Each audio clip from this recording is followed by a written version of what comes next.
प्यार से कहिए। हाँ निरंकार जी। तो साथ संग जी सभी महात्मा एकाग्र चित्त करके आज बीजक से दास साखी ले रहा है। जिन साखियों को दास उत्तर देने में असमर्थ था, सभी लोग इस साखी के लिए असमर्थ थे, लेकिन आज ये साखी एक बार और भी हुआ है और आज भी ये साखी महापुरुषों के समक्ष दास रखने जा रहा है। बहुत ही सुंदर साखी है और सभी बताते हैं कि जीव का मतलब मनुष्य के इशारा दिया गया है। जीव तो सब है, लेकिन मनुष्य ही समझ सकता है, मनुष्य ही कथा को जान सकता है, कथा का उत्तर मनुष्य ही निकाल सकता है। गाय और भैंस हाथी नहीं निकाल सकती है, इसीलिए जीव को मनुष्य बताया गया है।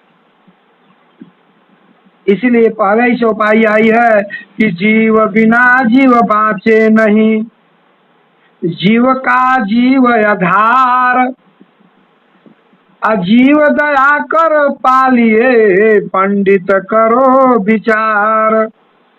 आगे फिर आ रही इसी की चौपाई कि हम तो सबको कही मोको कोई न जान, जब भी अच्छा अभी अच्छा जुग जुग होय नयान, परगट कहो तो मारिया। ध्यान देने जोगे चौपाई है साठ संगत जी। परगट कहो तो मारिया, पर्दा लखे न कोई, असहना सहना छिपा प्यार तर, कोई कहे बैरी होई, देश विदेश हो फिरा मन ही भरा सुकाल, जाको ढूंढत हो फिरा टाका परा दुकाल। साथ संगत जी अभी अभी चौपाई कितनी सुंदर आ रही है। कुछ को तो अर्थदास ने इसी तरह निकाल दिया कि प्रगट किसी को कहो तो मारने लगेंगे, और पर्दा लख ही नहीं जाता है, पर्दा में लखाया जाता है परमात्मा को। प्यार से कहिए। उत्तर स्वयं सतगुरु बाबा कबीरदास जी दे रहे हैं और महात्मा उत्तर सुनने की कृपा करें। सतगुरु कबीर साहब का कहना है कि एक जीव का कल्याण दूसरे जीव के बगैर हो ही नहीं सकता। उनका कहने का भाव है कि एक इंसान ही एक इंसान का कल्याण कर सकता है, सहारा कर सकता है। यही बात समझाने की कोशिश कर रही है। आहार नहीं के कहल कि खा लो एगो जीव के मार के, आधार कहल बा।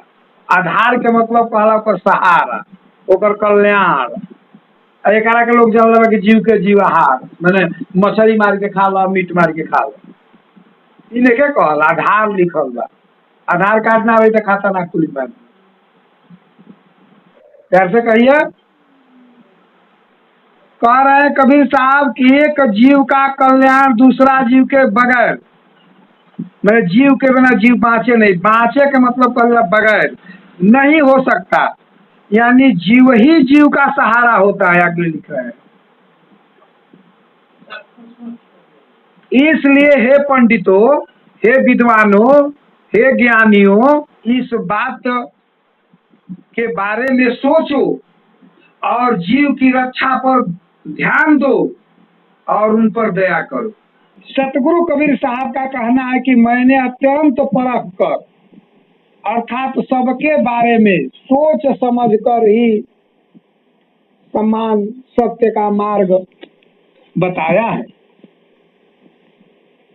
लेकिन एक भी व्यक्ति इस भेद को नहीं समझ सकता है, कबीर साहब का कहना है।